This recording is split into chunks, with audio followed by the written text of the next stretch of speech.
jedhame hojii faa waan hojjetaniifidha. Maatiiwwan Waaqayyo gaafa nuti tajaajila imaanootii gaafa kabajuu dhumnu Waaqa tajaajila imaanootii kabajuu dhumne.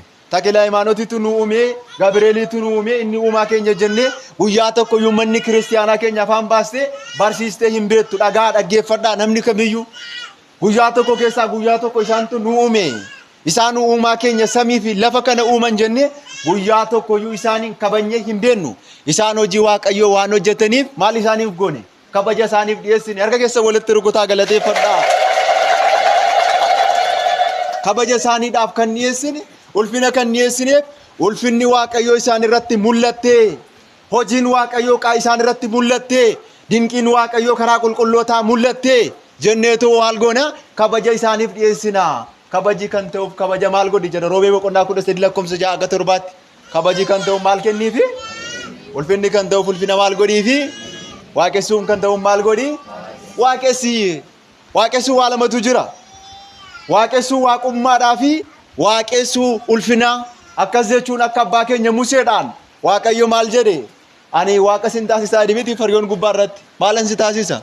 Waaqan si taasisa. Waaqa isa jiraataa miti. Sabara baraasoo hin taane Waaqa ulfinaa, Waaqa kabajaan si taasisaadha malee hiikoo kitaaba qulqulluu waan hin beekneef namoonni baay'een itti dogoggoran itti gufataniiru jechaadha. Ayyoonni beeta kiristiyaanii keenyaas maal jedhanii hiikuu seetanii dubbii kitaaba qulqulluudhaaf caaffataa hin beekneef namoonni baay'een ittiin dogoggoranii namoonni baay'een ittiin badaniiru jedhu ayyoonni keenya.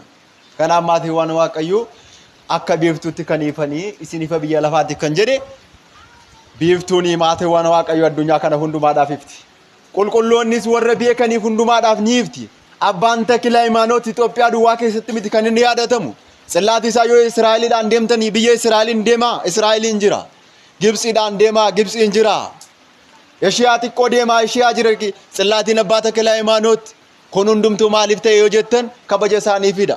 Egaa maalan godha gara kitaaba qulqulluutti deebi'ee waa baay'ee tarreessuudhaaf yeroon koo waan naaf hin eeyyamne malee kitaaba qulqulluurraa waa baay'ee tarreessinee ilaaluu hin dandeenya. Abbaan keenya Daawit immoo akkas jedhe Waaqayyo gara warra qajeelotaa ni ilaala jedhe. Waaqayyo gara warra qajeelotaa ni ilaala.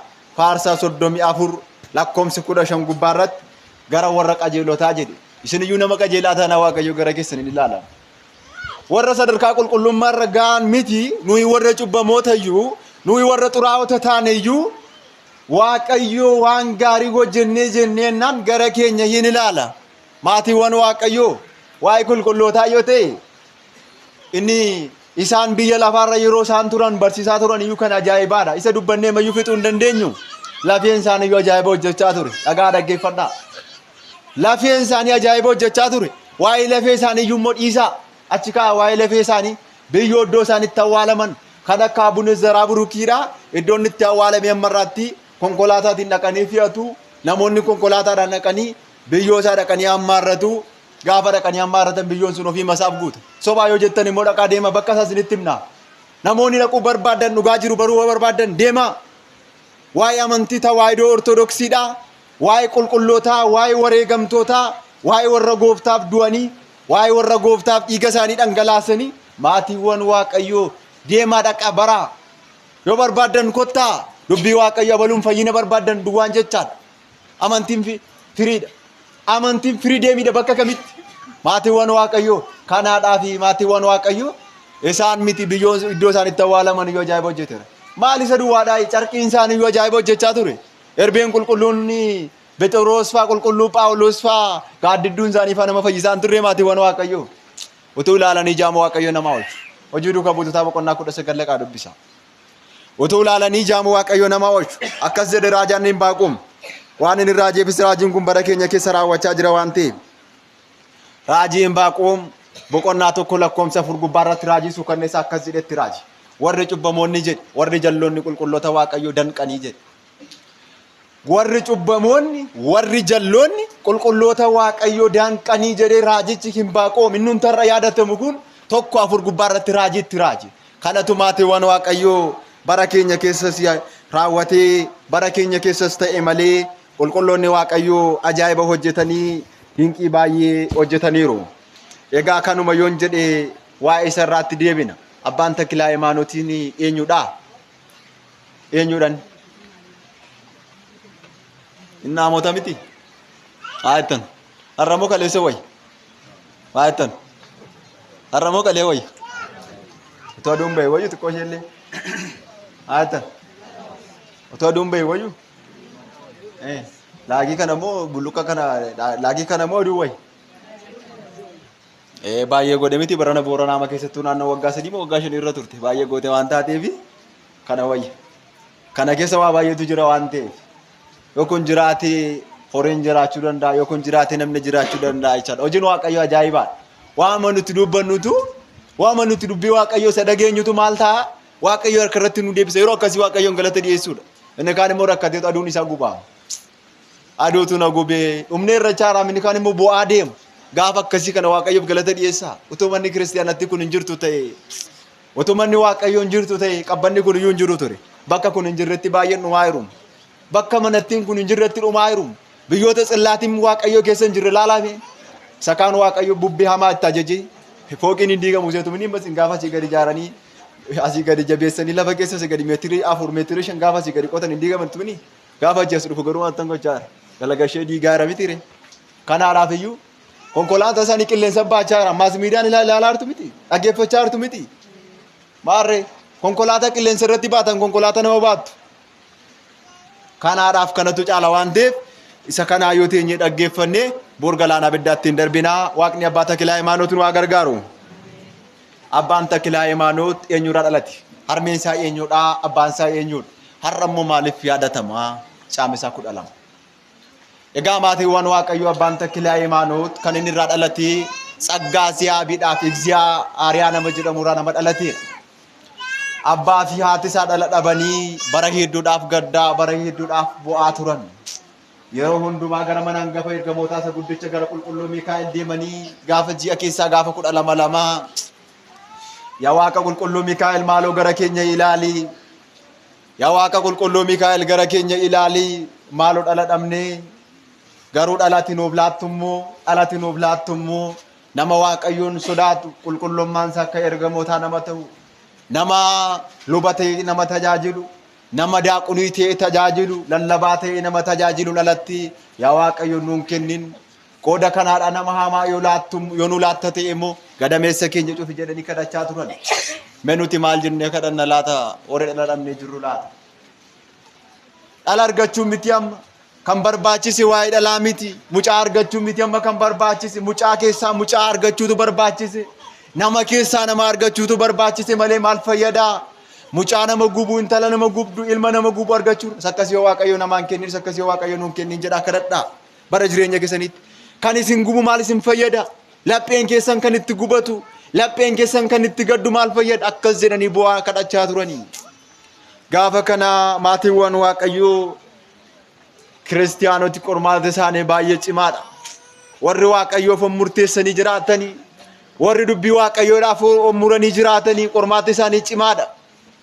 Qormaata sana keessa darbaniitu jedheen qulqulluun Yohaannis ilmi Zebedewoos mul'ata boqonnaa 14 gubbaarratti akkas jedhee lakkoomsa 13 kaasee isaan gidiraa sana keessa darbaniitu rakkina sana keessa darbaniitu dhiphina sana keessa darbaniitu mootummaa Waaqayyoo isa bara baraa sana argatanii iji hojii isaaniis immoo fuuldura Waaqayyootti isaan faana deemte jedhe. Warri gooftaatti amanan qormaati isaanii baay'eedha waan ta'eef. Otoo isaan amanaa jiranii qormaatitti dhufe. Otoo isaan maqaa Waaqayyoo waamaa jiranii qormaatitti dhufe. Mootii biyya Daamoot kan ta'e maatiiwwan Waaqayyoo mooticha Mootilaam kan jedhamu biyya isaanii weerare. Biyya isaanii weerare biyya Tsaggaa Ziyaabiidhaaf Egziyaa Aariyaa weerare jechaadha.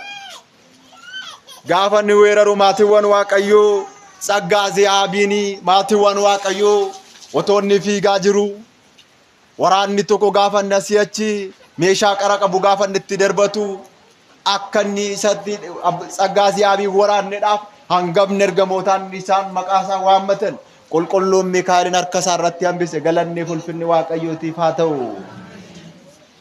Harka isaa irratti hambise.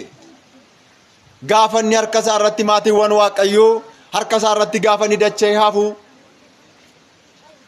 Tsaggaa Ziyaabiin tuujjuba keessa lixi. Haadha manaan isaa Egziyaa Aariyaan hin booji'amti. Gargar ba'an abbaa manaa fi haadha manaa. abbaa manaa fadhi manaan gargar ba'u waaqayyo namaa oolchu yoo kadhannaadhaaf ta'e malee yoo subaayiidhaaf ta'e malee yoo tsoomiidhaaf ta'e malee gargar ba'an gaafa gargar ba'an maatiiwwan waaqayyoo tuujjuba sana keessaa inni isaan gaafa ji'a gaafa 12 dhaabbataniif qulqulloon Mikaa'el tuujjuba sana keessaa bishaan sana keessaa baasee gara mana qulqullummaa zooraree bakka jedhamutti fuudhee geesse. Galanni waaqayyootiif haa ta'u. Ergamaa waaqayyoo argitanitti bu'aasa yooti bishaan abidda sitti dhufe abidda kan sirraa dhaamsuudha. Yoo gaddi sitti dhufe gadda kee keessatti kan si jajjabeessu isaadha.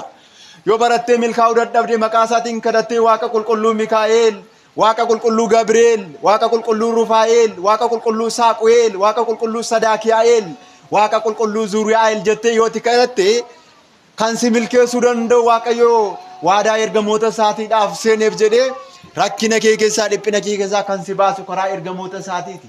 Ergamoonni barbaachisanii maal ije qulqulluu Mikaa'el naqee bishaan kee baasire gatii on qabanii. Maal fuudhuu dhaqa maal ije bukkee dhaqe akkasittiin hin gargaaru. Araarsummaan hin barbaachisuudha miti. Namaaf waaqayyo gidduutti hin barbaachisuudhani. Ayizaaboonni bara xumuraa kana keessa ka'an namaaf waaqayyo gidduutti taasumayyuu qulqulloonni hin barbaachisan ergamoonni hin barbaachisanii waaqayyo wajjin malee kallattiidhaan daarektii waaqayyo wajjin wal arginaa jedhan nuunoo nu barbaachisu gaa. Nuunoo nu barbaachisu hojii keenya isa kamiin achitti dhiyaanna. Hojii gaarii maalii qabna? Warra qulqulloota ta'an warra abidda keessa dhaabbatan warra hojii tolummaa hojjetanii nu kadhadhaa jenna malee warra ga'oo ta'anii sanaatiin nu gargaara eebbi keessan nurraa bulu waaqayyoon isiniin jabeessu nuunis akka jabeessuuf nu kadhadhaa waaqayyo uumaa keessan jenna malee nuti yoo dadhaboota nuunoo nu gargaaru. Otoo isaan hin gargaaran ta'e raajichi Eeliyaasii gaafa inni gara samiitti ol fudhatamee adaraa afurri sirra jiru harka sadii keessaa harki lama akka isheen narra buutuu fi narra buluu fi maaloo naa kadhadhu waaqayyo uumaa kee maaliif jedhe raajichi Elsaa. Maaf kadhachuun barbaachise?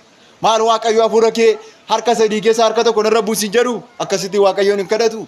Akka qulqulloonni waaqayyo barbaachisan bara kakuu duraattis bara kakuu boodaattis caafamee jira jechaadha. Yeroo kana ture gaamaatiiwwan waaqayyoo Tsaggaa Ziyaabiin gara mana qulqullummaa zooraree bakka jedhamutti baqate. Gaafa achi dhaqu achitti tajaajiluutti ka'e lubas waan ta'eef yeroo kana maatiiwwan waaqayyoo Egziyaariyaan booji'amtee mooticha Mootilaamiidhaan fudhatamte. Gaafa isheen fudhatamtu maatiiwwan waaqayyoo mootichi Mootilaamii haadha manaa akkas bareeddu kanaa dubartii akkas bareeddu kanaa nan fuudhaa jedhe. Maalan godhaa? Raajaa waaqayyoo kan ta'e Isaayaas maal jedhe? Cubbamoonni hojii isaan hojjetanii adda isaan irraatii ifti jedhe. Hojii jal'inaa isaan hojjetanii ammeenya isaan hojjetanii jedhe. Jalqaba maatiiwwan waaqayyoo abbaa manaa haadha manaa gargar baase. Erga gargar baasee booda immoo mootichi Mootilaam nan fuudhaa. Dubartii akkas bareeddu kana jedhe guyyaa 10 jedhe qophaa'utti ka'e. Garuu yoo waaqayyo jedhe immoo hin jenne namichi. Yoo eenyu jedhe hin jenne bara jireenya keessanii hojii hojjettan keessatti yoo waaqayyo jedhe jedha. Warri barattan yoo waaqayyo jedhe jedha. Warri daldaltan yoo waaqayyo jedhe jedha. Warri hojjetaa mootummaa taatanii hojii hojjettanii yoo waaqayyo jedhe jedha. Waaqayyo hin jenne taanaan gatiin qabu. Waaqayyo hin jenne taanaan waan qabnu yoo ittiin jiraannu ta'e maa inni bu'aansaa? Maa inni faayidaansaa? Namichi yoo waaqayyo jedhe hin jenne jechaadha mootichi Mootilaam. Gaafa kana cidha qopheesse. Gaafa kana maatiiwwan waaqayyoo cidha qopheessee afeerraa qopheessee warqee qopheessee kaa'e. Warqattiin hin tolti minii makalee barsiisaan keenya kaasanii waa baay'ee nutti himaa turan. Qulqulluun Daawit maal jedhe Faarsaa 118 qirniifii keessatti 19 lakkoomsa 72 gubbaarratti warqeedhaaf meetii baay'ee caalaa seera afaan kee keessaa bahu anaaf wayya jedhe. Dubbii afaan kee keessaa bahu anaaf wayya. Sagalee afaan kee keessaa bahu anaaf wayya jedhe. Andim jedhanii abbootiin gaafa jalqaban maal hojjechuudha? Warqeen meetiin albuuda baduu danda'udha. Dubbiin waaqayyoo garuu baduu kan hin dandeenyedha. Karaa tokkos jedhanii amma immoo warqeedhaaf meetii baay'ee kan jedhame yoo beekee ittiin hojii gaarii hojjete ittiin eebbifama. Yoo hojii hamaa ittiin hojjete garuu ittiin bada jechaadha. Qabeenyaa sanaan. Yeroo kana warqee qopheesse maalitti gochuudhaaf? Maal gochuudhaaf? Gurratti kaa'uudhaaf. Maal gochuudhaaf? Mormatti naquudhaaf. Maal gochuudhaaf? Harkatti gochuudhaaf hidhetti jira mootiidha waan ta'eef. Amma utuu nuti maal jennu?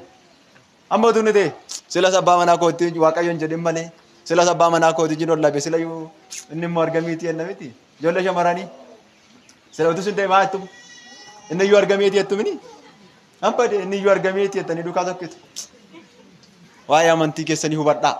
Inni iyyuu argamee miti amma kan barbaachisi waa'ee amantiidha. Kan barbaachise waa'ee amantiidha.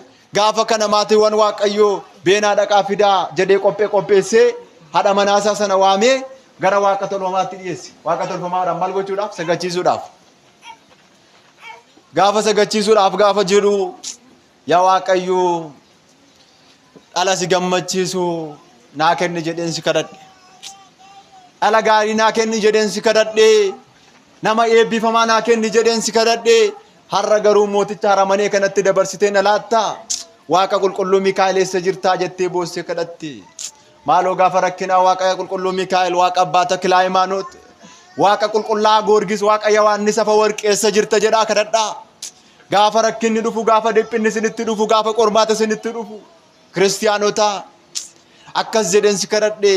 Har'a garuu mooticha haramanii kanatti na laattee akkas na gootaa. Maali anoo akkasittiin sin abdanne Waaqa koo jettee mimmaan ishee dhangalaastee boosse.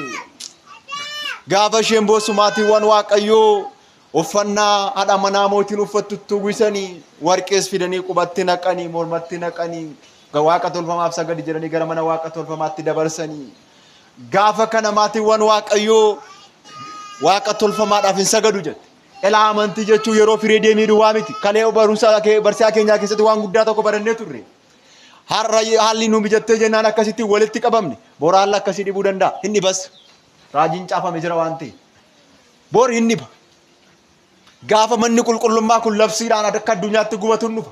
Gaafa labsiidhaan kiristiyaan maqaa Waaqayyoo maaliif lallabdu, maqaa ergamootaa, maqaa Yesuus Kiristoos maaliif lallabdu jedhanii bara simmintanyaa shii kanatti jechaadha macarrashaa zamanii gubbaa irratti maatiiwwan Waaqayyoo guyyaa itti qormaati akka malee gidiraa akka malee ta'uun dhufa.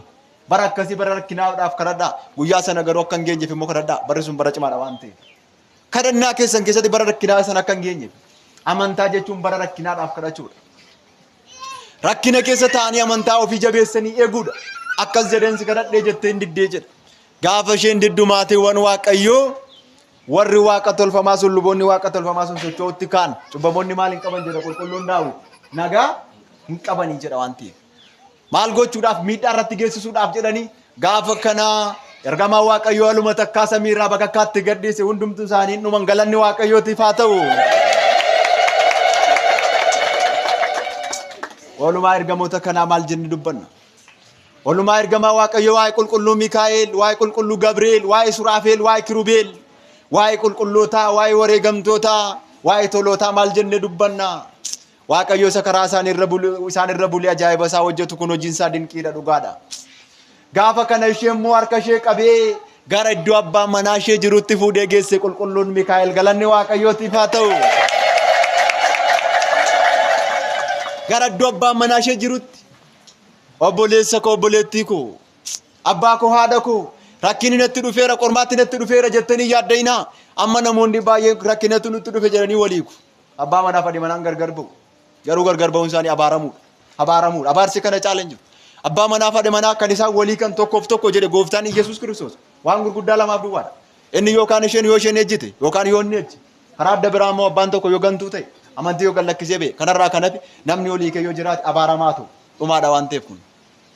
Rakkina keessa taa'anii akkasittiidhaan jabeessanii wal eegan. Rakkina keessa taa'anii akkasittiin amantii isaanii eeggatan akkasittiidhaan. Amma tu nu ta'e maal jenna laata? Waaqayyoon jedhin malee utuu nu ta'e maal jenna laata amma utuu nu ta'e? Utuu qormaata akkasii nu mudate maal jenna laata? Utuu rakkinni akkasii nu mudate maal jenna laata? Amma waliif amanamna laata? Abbootii koo harmootii koo walii keessaniidhaaf amanamaa. Walii keessaniif amanamaa. Bara jiraattan keessatti yeroo itti addunyaa irra darbinu hin beeknu waan taaneef. Yeroo kana gaamaatiiwwan Waaqayyoo abbaan keenya tsaggaa ziyaabiin luba waan ta'aniif mana qulqullummaa keessatti maayixantii godhanii kadhannaa godhanii gaafa isaan xumuran gaafa amantoonni galan isheen immoo dhattee isaaniin dubbiftee abbaa manaa isiniidhaaf ta'uun dhufee ittiin jette. Jaarsa immoo wallaalaniiru. Haadha manaa isaanii deebi'anii wallaalan amma immoo maal uffachaa jirti? Uffannaa haadha mootii uffachaa jirti. Uffannaa haadha manaa mootii uffachaa jirti akka kaleessa deengaddaa miti amma. Maal jedhu seetanii abbootiin keenya liqaawwantoonni beeta kiristiyaaniin qabeenyaa cubbamootaa warra qulqullootaaf ta'a jedhu. Qabeenyaa cubbamootaa eenyuudhaaf ta'a? warra qulqullootaaf warra qajeeltotaaf ta'a jedhamee caafameera. Maaliif jennaan qabeenyaa namichi irra tuulee ergamaan Waaqayyo wajjiniidhaan fuudhee eessatti geesse waan ta'eef gara iddoo abbaan manaa isheetitti geesse waan ta'eef iddoo mootichi warqee inni irra kaa'e akka inni irra kaa'etti uffannaa inni irra kaa'e waan ta'eef gaafa kana keessa maatiiwwan Waaqayyoo haadha manaan sii ta'uu dhufeetti hin jirtu. Gaafa kana na biraa deemi dubartittiin ana maal taati? Seexanni akkamittiin sirra bulee laphee keessa jabeesse loomni lama fuudhu jedhe lama fuudhee jennaan seexanni sarraa shaarama du'aadha waan ta'eef gatiin qabu. Hiikuudhaaf hidhuu hin danda'u waan ta'eef loomni lama fuudhee jennaan aangoon lubummaa isaatirraa shaarama waan ta'eef. Maal taate seexanni amma kanatti si dogoggorseetti hin jedhu. Gaafa kana keessanii gaafa isheen uffannaa ishee ofirraa fuutee akkas ilaalu haadha manaa isaati walitti marmanii wal dubbisan galanni Waaqayyootiif haa ta'u. Kanaan booda maatiiwwan Waaqayyoo guyyaa sanaa kaasanii gargaarsa Waaqayyoo ta'ee iyyama Waaqayyoo ta'ee maatiiwwan Waaqayyoo fedhii foonii raawwatanii abbaan Taklaa Hayimaanoot gara haadha isaatiitti hafe. Gara haadha isaatiitti hafee mudde gaafa 24 dhalate. Dhalatee gaafa guyyaa sadaffaa isaatii abbaan tokkichi qulqulluudha, ilmi tokkichi qulqulluudha, hafuurri qulqulluun qulqulluudha jedhee galata Waaqayyoof dhiyeesse. Galanni Waaqayyootiif haa ta'u. Mucaa eebbifamaa, mucaa qulqulluu, mucaa gaarii turre dhalate. Keessumaa keessatti mee kiristaanotaa warri ajaa'iba gurguddaa hojjetan baay'een isaanii abbaa fi haati isaanii dhala baay'ee dhabanii fakkeenyaadhaaf kan akka Abunee Gabira Manfas Qidduusii fa'aa, akka Qulqullaa Goorgisii fa'aa, akka Wareegamtuu Arseemaa fa'aa yoo fudhattan, akka Yohaannis Cuuphaa fa'aa yoo fudhattan namoonni baay'een dhala dhabanii bu'aa erga turanii booda dhalli isaaniirraa dhalatan garuu dhala addunyaadhaaf ifan. Dhala addunyaa keessatti hojii Waaqayyoo ajaa'iba hojjetan turre dhalate. Maaliif Waaqayyo akkas godhen jedhina gaafa waa tokko ta'u Waaqayyo waan godheef qaba. Waaqayyo guyyaa qaba nama tariifata malee. Nuti obsa dhaba malee. Waaqayyo yeroo qaba, Waaqayyo sa'aatii qaba waan barbaadetti gochuudhaaf. Kanaan booda maatiiwwan Waaqayyo guyyaa tokko gaafa 12 gaasilaa 12 inni dhufu Sekirii Qulqulluu Mikaa'el hunduma sakkara waan ta'eef beekamaadha kunam. Mana amantaa Qulqulluu Mikaa'el keessa dhaabbatoo dhiisu mana kiristaanaa namni tawaadoo ta'e kamiyyuu hangafa ergamoota isa guddicha Qulqulluu Mikaa'el biyya inni keessatti yaadatamni hin jiru waan ta'eef. Ergamaa kana gaafa 12 Sekirii isaa yaadannoo isaa taasisu. Guyyaa tokko garuu waan ittiin sakkaranii waan ittiin galata Waaqayyoof dhiyeessan dhaban mucaan isaanii mana isaanii keessa jira.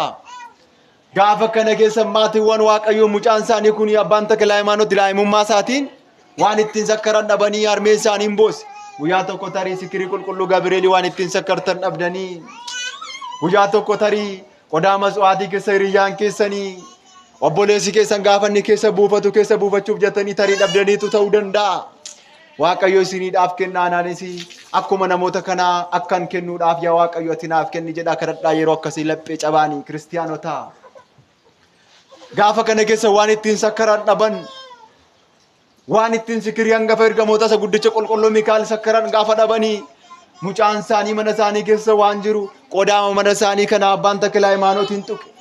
Gaafa inni tuqu maatiiwwan Waaqayyoo dammi mana guutee midhaanni mana guutee manni isaanii guutummaan waan hundumaan guutan galanni Waaqayyootiif haa ta'u. Maatiiwwan Waaqayyoo ilaa qulqulloota jechaa waan xiqqoo fuudhanii waan guddaa kan godhanidha. Kan akka raajicha Eliyaasiin fa'aa yoo fudhattan, kan akka raajicha Elsaa fa'aa yoo fudhattani waan xiqqoo fuudhanii waan guddaa godhaniiru. Waan xinnoo fuudhanii jechaadha. Kanaaf maatiiwwan Waaqayyoo abbaan Taklaa Hayimaanoot yeroo daa'imummaa isaatis kana hojjeteera. Seenaan abbaa Taklaa Hayimaanoot seenaa guddaadha. Isa keessaa garuu sharraa waan dubbaddan. Isa kaaniin naasee gaafa 24 isa dhufuun baranna guyyaa boqonnaa isaanii waan ta'eef. Abbaan Taklaa Hayimaanoot garuu akka kanatti guddatanii akka kanatti mana Waaqayyoo keessa tajaajilanii biyya Itoophiyaatti hanga Yerusaalemittis nama deemanidha. Seexanas immoo amantii isaatiin nama buqqisee. Buqqayi jedhee seexana muka isheen irra teessu wajjin galaanatti nama amantii isaatiin darbateedha. Nama guddaa nama cimaa akkasiiti. Kanaan booda maatiiwwan Waaqayyoo abbaan Taklaa Hayimaanoot naasee 24 boqote. Otoo inni hin boqotiin fuula dura garuu gooftaan Yesuus Kiristoos maal ittiin jedhee ilaa bakka kanatti ni awwaalamta. Gadaami Aziboo bakka jedhamutti ni awwaalamta. Bakka asitti yeroo awwaalamtu garuu ijoolleen kee bara boodaa ka'anii dhaloonni si boodaadhaan dhufan garuu booda keessa si yaadatanii eebba argachuudhaaf manni guddaan bakka maqaa kee ijaaramee jirutti gadaamii guddaa bakka maqaan kee mogga'eetti reeffa kee kana fuudhanii dabarsu jedhee gooftaan keenya Yesuus Kiristoos itti hime. Bara 12 keessa akkas jedhee waadaa kana seeneef. jecha gooftaan Yesuus Kiristoos akkas jedhe bara 1200 keessa akkas jedhe yoo goneetti himu maatiiwwan waaqayyo inni gooftaan dubbate hin oolu waan ta'eef guyyaa har'aa kana caamisaa gaafa 12 guyyaa har'aa kana maatiiwwan waaqayyo abbaan Takila Hayimaanoot Azibootii guyyaa har'aa kana Dabra Libaanoositti bara 1349tti guyyaan itti gara gadaamii Dabra Libaanoositti guyyaan itti darbeedha. Gaafa inni darbu immoo akkasittiin jedhee waaqayyo dubbate. Ibsaan mana qulqullummaa keessa jiru guutummaa isaa dhaamsa. Xawaafii tokko kan bobeessine shaamaa tokko kan bobeessine jedhee gooftaan Yesuus Kiristoos gaafa reeffisaa dhufu jedhettini. Akkuma jedhame abbootiin dhaamsan gaafa isaan dhaamsan manni qulqullummaan Dabra Libaanoosii guutummaan ifaan uffatame galanni waaqayyootiif haa ta'u. Ifate kun hundumtuu maaliidhaaf ta'e yoo jettan waadaa waaqayyo qulqullootaaf seenidha. Karaa qulqulloota waan salphaan hin jiru. Karaa qulqulloota waaqayyo qoosaan hin jiru. Qulqullooti waaqayyo bara simmintanyaa ishee irratti dhuga baatonni kee hin dhufu jedhee raajaa waaqayyo kan ta'e raajii guddicha kakuu haaraa kan jedhame qulqulluun Yohaannis ilma Zebeediyoos mul'ata boqonnaa 11 irratti caafeeraam. Waa'ee Eliyaasiidhaa fi waa'ee Yohaannis abbaa wangeelaadhaan ofii masaadhaan waa'ee Yaareediidhaan faan kaasee waa'ee ammarraatti hin du'in jiran akka hin nooqiifaa kaasee qulqulluun Yohaannis caafee kaa'eera. Kanaaf maatiiwwan waaqayyoo qulqulloota waaqayyoo jechuun bakka isaan jiran ifaan kan guutamedha. Gooftaan illee akkasittiin jedhe. Gooftaan keenya fayyisaan keenya Yesuus Kiristoos lafi kee agabuu hin bulan jedhe. Lafi kee maal hin ta'anii agabuu hin bulan. Dhugaan isinitti himaa uummata biyya kanaa abbaan Takila Hayimaanooti bakka kana tsillaatiin isaa dhufuudhaaf gammadaa. Waaqa abbaa Takila Hayimaanootiif guddisaa dhiyeessaa galata dhiyeessaa. Sababiin isaa maaliif yoo jettan waadaa guddaa qabu abbaan kun waaqayyo biraati. Waadaa guddaa waadaa cimaa qaba. Namni seenaa kee barsiise namni seenaa kee baratti maali gaari tarreeffameen dhumuum. Namni sikirii keessa akkaree namni maqaa keetiidhaan qabeenyaa isaa keessaa kenne namni maqaa keetiidhaan mana qulqullummaa keetiidhaaf kennaa waan qaburraa fuudhee kenne utoo ijoollee koodhaaf dhala kootiif mararsiifadha otoo hin jedhin namni kenne jireenya bara baraannis ijoolleen isaan argata jedhe galanni waaqayyootiif haa ta'u. Kanarra maal barbaanna? Jireenya bara baraarra maal barbaanna? Jireenya bara baraarra kan nu barbaachisu maa inni? Egaa maatiiwwan waaqayyoo abbaan Takila Hayimaanoot dinqii guddaa, dinqii cimaa, dinqiin hojjete keessaa tokko immoo Azibootti wanta cimaa tokko hojjetee ture. Kan isaan hojjetan maali yoo jettanii yeroo tokko gadaamii sana bineensonni bosonaa baay'ee rakkisan. Addana jiru bineensonni bosonaa maal jettan? Kan akka qamalee faa kana, kan akka jaldeessaa faa kana, qaddeen faa kun jiru. Cendoo dhagaa kana maal nurra kaa'e waaqayyotti miti. Isaanis uumama waan ta'e. Gaafa kana keessa bineensoti kun gadaamii kana rakkisan. Biqilaama isaanii kana kan monoksoonni gadaamii keessaa ba'anii facaafatanii kan isaan dhaabbatan kana bineensonni kun itti yaa'anii nyaachuutti ka'an. Gaafa isaan nyaachuutti ka'anii abbootiin monoksota maal abba bineensoti kun nu gubanii jedhan. Amma tu nuti akkaataatti qabnu hin danda'ama taana nuti nu danda'amate waan ittiin finnu yoo barbaanna miti. Utuu nu danda'amate meeshaa ittiin finnu barbaanna yoo ofirraa kaasne jechaadha. Kun diina midhaan keenyaa ta'e akkasidha miti ree. Eeyyee gilceedha kiristiyaanummaa waan ta'e. Gaafa kana keessan kiristiyaanotaa gadaamii kana baay'ee rakkisanii itti dhiphisan. Isaanis uumama waaqayyooti waan ta'eef nyaatanii jedhan. Isaanis uumama maaliiti waan ta'eef nyaatan? Uumama waaqayyooti waan ta'eef nyaatan. Nuti garuu olii keenyaadhaaf kennuuf yoo harki keenya maal ta'a? Maal jettan? Akkas ta'a miti? Gaafa olii keenyaaf kennuuf jennu akkas ta'a hin dachaa. Olii keenyaaf rakkataa gargaaruuf yoo harki keenya maal ta'a? Akkas ta'a akka hin deebi'aam gara keeyaatti. Utuma fuunee kennuuf enne yoo harki keenya gara kiisii keeyaatti gad deebi'e mallachi gaa waliin fuudhu. Akkasidha miti? Isaan garuu bineensa bosonaadhaaf nama garaa laafee abbaan Takila Hayimaanoot dhiisaa jedhe. Xumura irratti garuu bineensonni sun kee ba'an yeroo tokko gaafuma waan gaarii gaafa hojjettanii gaafa qormaanni garmalee isinitti hammaatu maaf hammaatan jiran sun. Gaafa qormaata isinitti cimu maaf cimu hin jedhina. Qormaata sana booda waan guddaatu jira waan ta'eef. Gaafa kana keessa maatiiwwan waaqayyo bineensonni sun keessa ba'anii utuma nyaatanii achi keessatti namoota gadaamii sana jiraatan guyyaa tokko jaartii tokko qabatan. Gaafa qabatu jaldeessi oolmaa gadi fuudhee jaartii tumuutti ka'e. Seenaa qabatamaadha kun dhugaadha. Fuudhee tumuutti ka'e. Jaartiin immoo teessee daabboo nyaachaa jirti. jaartii harkaan moo daabboo fudhatee isheen moo abootteen tumuutti ka'e nama rukuta jaldeessi biyya kana iddoo kanatti garuu nama hin rukuta gaafa namootteedhaan tumuutti ka'u abba jallee bineensonni isin jettan yoo maali nu rakkisanii maali abba bineensoti kunoo qormaata cimaa nuti ta'anina maal godhan jennaan jaartii tokko nyaata isaan nyaatan dhufanii harkaa fudhatanii abootteen immoo tumanii ciibsanii ittiin jedhan aboottee baay'ee miidhe waan ta'eef jalleessi sun ammoo waan isiniif kaamera darbitanii jedhe jaarsi waan maali isiniif godhameera darbitanii isiniif kaamera deebitan jedhee masqalii isaa ol kaasee maqaa waaqayyoo kan abbaa kan ilmaa kan hafuura qulqulluu sadan waaqa tokkootiin isinii dheera jedhe waggaa 18 hamma gaafa lubbuu abbaa Taklaa Hayimaanoot gargar ba'utti hundi isaanii hidhaman galanni waaqayyootiif haa ta'u. Waggaa 18dhaaf bineensoti kun hidhaman hin soqosan waggaa 10niif immoo seexana hidheera abbaan Taklaa Hayimaanoot. Waggaa 18dhaaf bineensota kana gaafa hidhu abbaan Taklaa Hayimaanoot maatiiwwan waaqayyoo xumura irratti harmeen tokko akkasittiin jedhan abba jedhan namoota warra aangoo lubummaa keessanii hidhaman namootas ta'e bineensota warra hidhaman hundumaa maaloo hiikaa jennaan abbaan Taklaa Hayimaanoot masqalii isaa kaasee namaatti hanga bineensaatti kana hidhe hunduma isaa hiikeera jedhe. Gaafa kana hundumtuu isaanii waggaa 18 bineensonni bara sana keessa jaldeessi qamaleen xaddeen hidhamanii turan bineensonni bosonaa hidhamanii turan sun naannoo gadaamii sana dhaqanii biqilaa gadaamii sana kan nyaatan hundi isaanii kan hidhaman gaafa sana hiikaman. Kana maaliin taasise amantii isaan taasise. Kana maaliin taasise waadaa waaqayyoo isaaf seeneen taasise.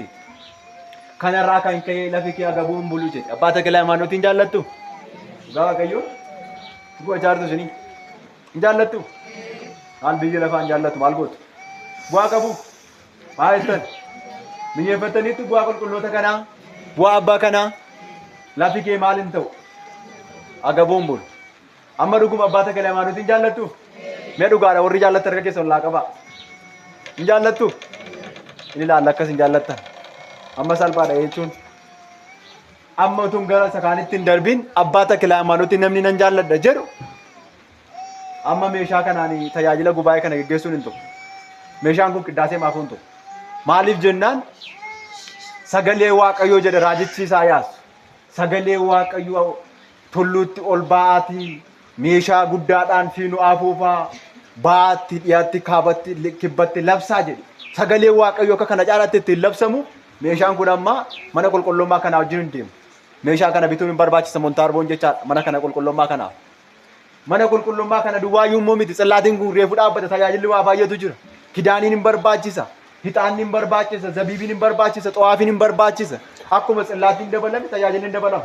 Gaafa tsallaatiin mana kana keessatti dabalame tajaajilli gaafa sanaa kaasee dabalameera. Kanaadhaan maatiiwwan waaqayyoo ani abbaa Taklaa Hayimaanootiin nan jaalladha jireenya koof hin hojjeta kan jedhu kan horii qabdan horii keessaa kottaa fidaa kennaa. Saa akkasiin qaba jabbii akkasiin qaba kan jedhan kan jettan hoolaa akkasii reettii akkasiin qaba kan jettan kottaa eebbifamaa hin ilaalla. Kottaa waaqa abbaa Taklaa Hayimaanoot naa eebbisu isatu nan jaalladha hin jenneesin hin qabdanii baay'attan nan jaalladha hin jenneesin qariin birrii amma siin kennaa jedhaati kottaa eebbifamaa. Namoonni baay'een mana waa'ee horii ta'e hin abdatinaa. Ilaa isa dhugaadha abbootiin koo kun ragaa ba'uu danda'u.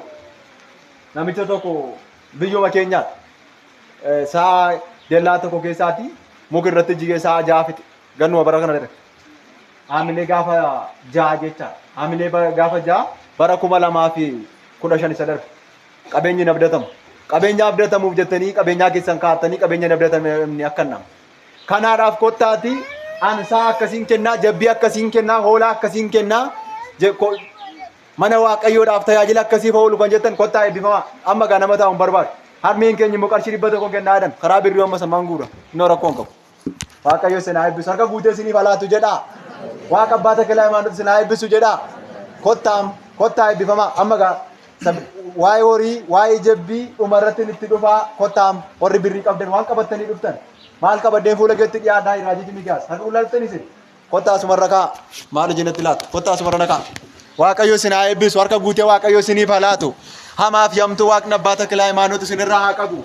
Waaqni abbaa Taklaa Hayimaanoot jireenya keessaniif dhala keessaniif mucaa keessaniif itti darbee haa hojjetu. Inni waan xinnoo fuudhee waan guddaa taasisu waaqayyo dachaa godhee jireenya keessaniif mana keessaniif waaqayyo haa laatu.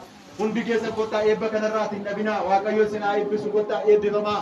kaan biyyootaan dachee lafaatti dabalaman birrii 10 birrii 1 birrii 5 jedhina kottaa eebbifamaa waaqayyo sinaa eebbisu fuula waaqayyootti birrii 1 birrii guddaadha maatiiwwan waaqayyo eebbisan dagatamu birrii 300 kennan waaqayyo akka guutee isiniif halaatu maaloo kottaa eebbifamaa amma kan isin eebbisaa jiru abbaa taklaa imaanootiidha dhugaan abbaan taklaa imaanooti sinaa eebbisu mana isaa dhaqattan waaqayyo jireenya keessaniif ala keessaniif maatii keessaniif waatiin abbaa taklaa imaanootaa hiiqatu ዋዳ ባይንቶሲን አባ መቃረሲን አቡነ ዜና ማርቆሲን ዘንጋዘ ክርስቶሲን ኩሉ ጳውሎስ ኩሉ ጴጥሮስን ዋቀዮ ስና ኤብሱ እርገማሳሰ ጉድጭ ኩሉ ገብርኤልን ስና ኤጉ ዱካን አከሲን ሰጃለትን ጉዳ ሰጃለትን ዋቀዮ ጉዳ ይስን ጃለቴ ጉድጭ ዋቀዮ ሲኒ ፈላቱ ዋቀዮ ስና ኤብሱ ኤበየብሰሚ ከነና ከደተሚ መሩሰ በረተሚ ዋቀዮ በደከሰ ጅሬንጀ ከሰን ራሞርሱ kanneen baratanii milkaa'uu dadhabdan waaqayyo isinaa milkeessu kanneen qottanii baarakaa dhabdan waaqayyo baarakaa isinii malaasu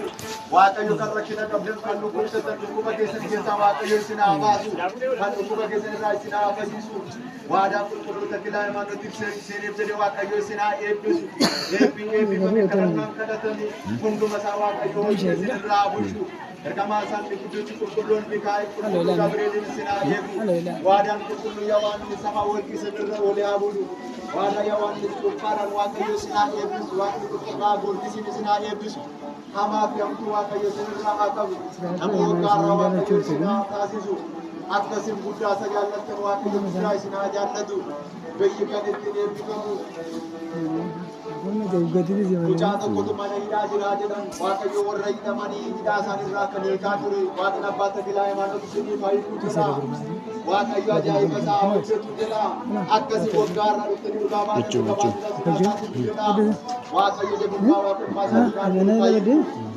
akkasii isa jaallattan guddaa isin jaallattan waaqayyo isin jaallattan eebba abbaa taklaa imaanootii waaqayyo mana keessatti الملسم Armee keenya tokkummaan birrii qabu garoommoo buna bultii godhaman fidee kennaa jiran dhugaadha garaa nama nyaatu waaqayyo isinii balaatu jedha waaqayyo hiixatee isinii balaatu jedha maatiiwwan waaqayyo waliin keessan mana keessanii hin mararsiifatina mana waaqayyoodhaaf mararsiifadhaa maatiiwwan waaqayyo mana keessanii